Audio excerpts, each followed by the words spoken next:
उपाध्यक्ष महोदय, तब उन लोगों को कुछ आशा हुई कि हम लोग भी उसी तरह चल सकते हैं जिस तरह से पहले चल रहे थे।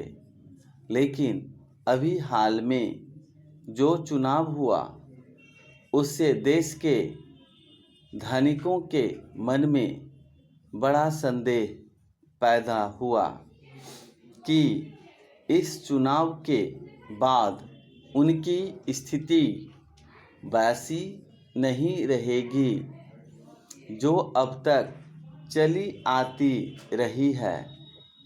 गरीबों और अमीरों के बीच में अब तक जो बहुत बड़ा अंतर चला आ रहा था उसको अब तेजी से दूर करने का प्रयत्न किया जाएगा।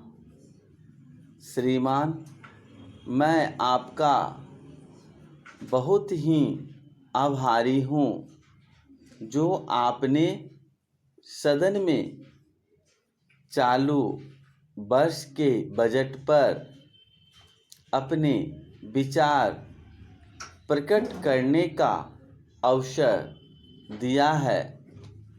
मैं इस बजट का समर्थन करना चाहता हूँ।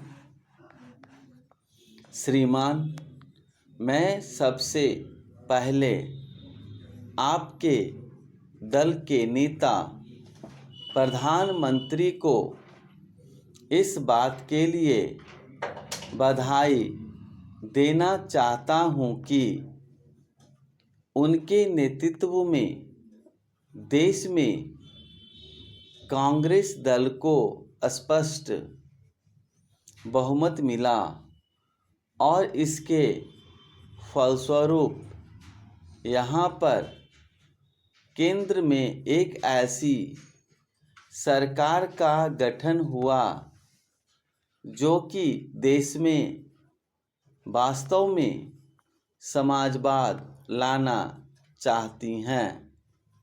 मैं वित्त मंत्री जी को इस बात के लिए बधाई देना चाहता हूं कि लोकसभा के मध्यावधि चुनाव में जनता द्वारा कांग्रेस दल को जो आदेश दिया गया था उन्हें स्मरण है और वह तन मन धन से उसका पालन करना चाहते हैं। वह आदेश था देश में सामाजिक और आर्थिक विषमता दूर करने का, देश से गरीबी, बेकारी और बेरोजगारी को हटाने का और देश के जो पिछड़े हुए हिस्से हैं उनका पूरा विकास करने का। साथ ही साथ इस बात का भी आदेश था कि देश के अंदर इस प्रकार की सामाजिक और आर्थिक व्यवस्था पैदा की जाए जिसके अंतर्गत जनता शोषण से मुक्त हो सके।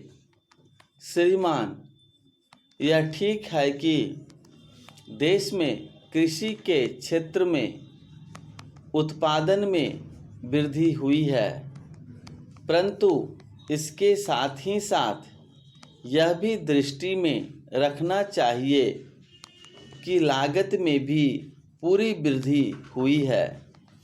इसके लिए आवश्यक है कि सिंचाई के साधन बढ़ाए जाए और अधिक उन्नत बीजों का प्रयोग किया जाए। आज कृषकों को कृषि के यंत्र मिलने में बहुत कठिनाई हो रही है। जैसे छोटे छोटे ट्रैक्टरों का देश में बड़ा अभाव है। उनके बनाने के लिए शीघ्र नए कारखाने खोले जाएं, जिससे कृषकों को जल्द से जल्द ट्रैक्टर मिल सके। देश तभी प्रगति करेगा, हमारा ऐसा विश्वास है।